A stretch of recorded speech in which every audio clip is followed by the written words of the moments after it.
Buonasera e benvenuti a Sette Sera. Concludiamo questa settimana con una puntata dedicata al mondo del lavoro. Questa sera affronteremo un tema molto dibattuto in questo periodo. Parleremo di clientelismo e quindi di raccomandazioni, ma parleremo anche di vero merito per vedere cosa offre al momento il nostro paese ai giovani professionisti. Però ovviamente ci concentreremo anche su tutte le nuove possibili soluzioni per ricostruire il nostro mondo del lavoro, per far sì che in un futuro possa essere veramente basato su merito, professionalità, competenza, soprattutto qualità ed eccellenza. Allora, questa sera ne parleremo insieme a Marzia Oggiano, segretaria generale Funzione Pubblica CGIL Milano. Buonasera e benvenuta. Buonasera. Buonasera e benvenuto anche a Nicolò Boggian, direttore del Forum della Meritocrazia, manager della Michael Page. Buonasera e benvenuto. E buonasera e benvenuto anche al docente dell'Università Bocconi, Elio Borgonovi. Buonasera. Buonasera. Buonasera a tutti. Eccoci qua, allora iniziamo subito cercando di analizzare che cosa sta succedendo al nostro paese in questo momento.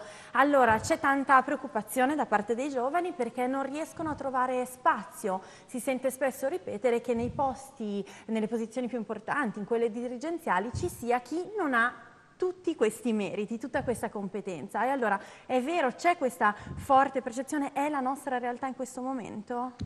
Secondo me c'è un problema proprio culturale, nel senso che i giovani sono molto spesso forse sottovalutati in Italia.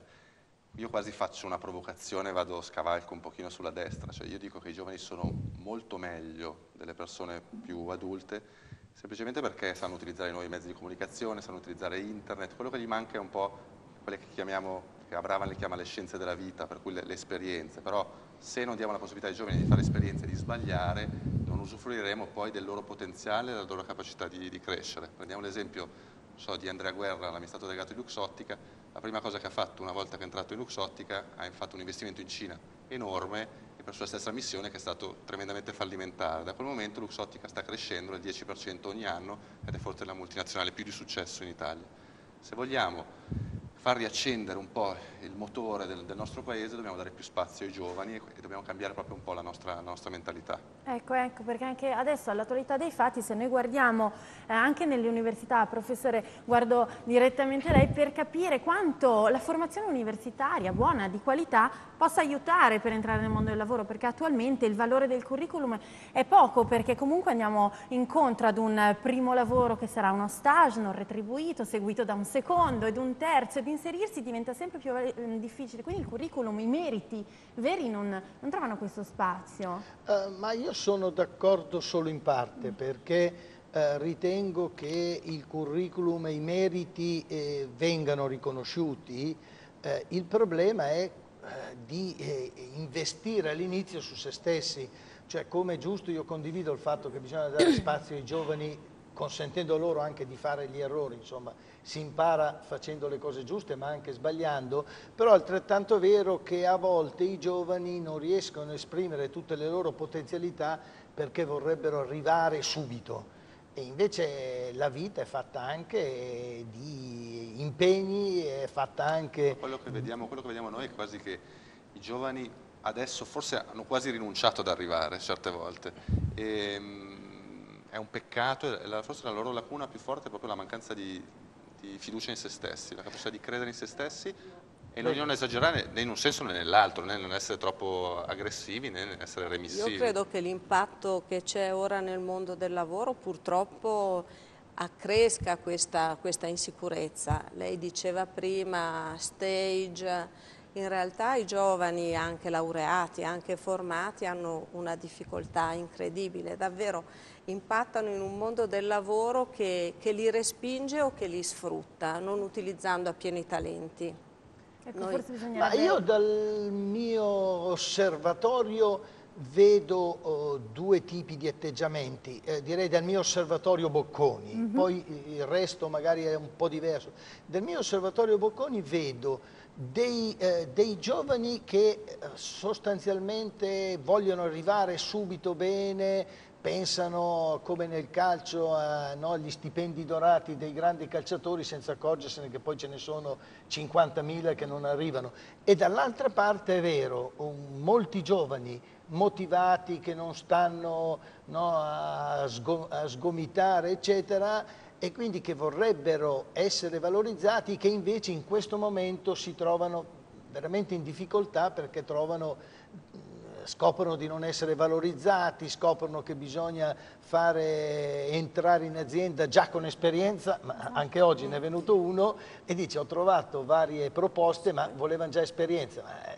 Quindi c'è anche proprio io personalmente molte volte faccio un lavoro proprio di incoraggiare i giovani, di dire prendete dei lavori che anche vi piacciono, soddisfano le cose, anche se all'inizio magari non prendete tanto.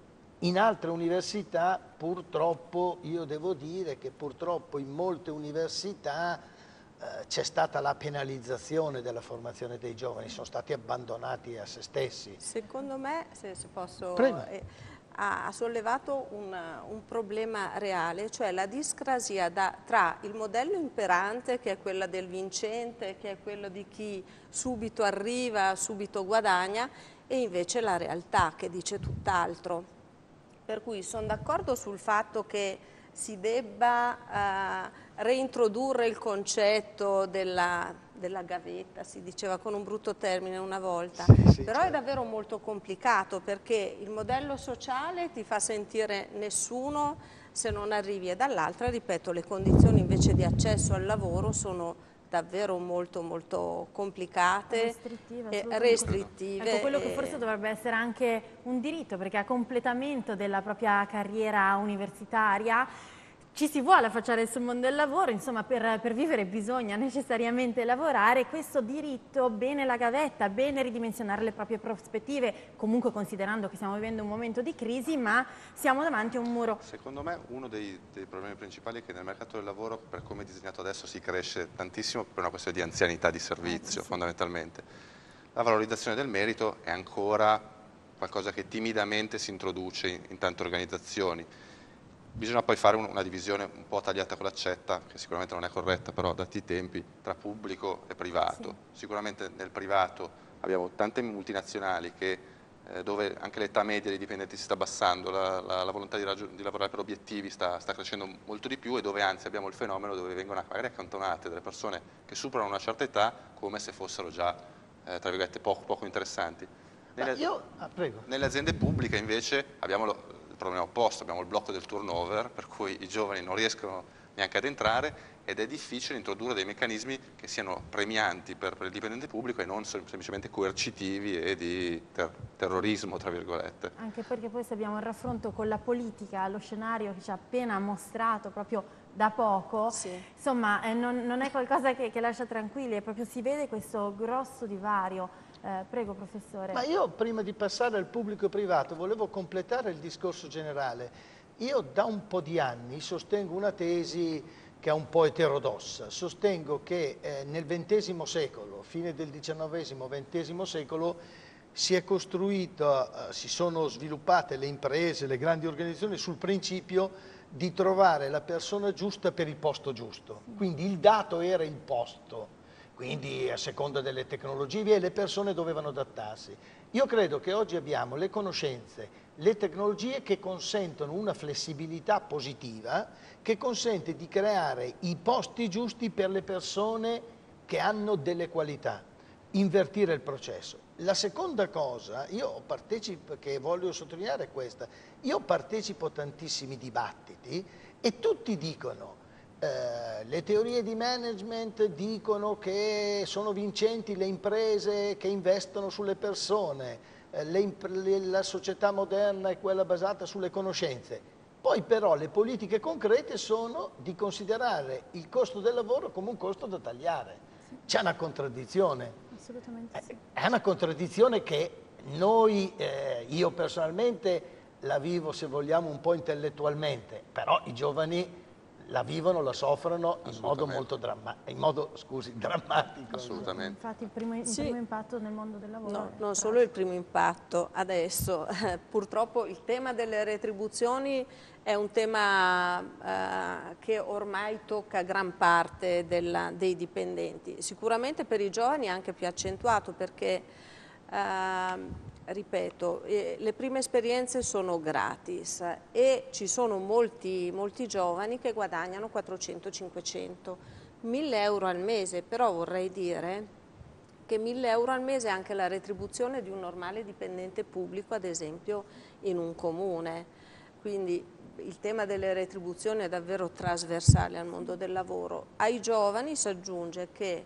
oltre ad essere anche inferiori, le retribuzioni non c'è stabilità, non c'è sicurezza, ecco, e questo è quello che spaventa di più, precarietà. perché non sia mai un progetto definitivo, i contratti a tempo indeterminato stanno sparendo, e io vorrei chiudere questa prima parte della nostra intervista citando un dato importante e spaventoso. Sono 808.000 i giovanissimi disoccupati. Ovviamente tra questi ce n'è anche una buona parte che non ha voglia di studiare, che non ha voglia di inserirsi veramente, ma ce ne sono tantissimi che si danno da fare, e quello che vorrei ricordare è che tante volte il termine giovane non significa incompetente, non significa senza esperienza, significa semplicemente che ha bisogno di andare avanti, è solo più giovane in termini di età, dati anagrafici. E poi non è un peccato essere giovani. Ecco, esatto, e poi purtroppo è un peccato transitorio, se anche fosse un peccato transitorio. Allora facciamo così, adesso c'è un pochino di pubblicità, però poi torniamo in studio e cerchiamo di capire come si può cambiare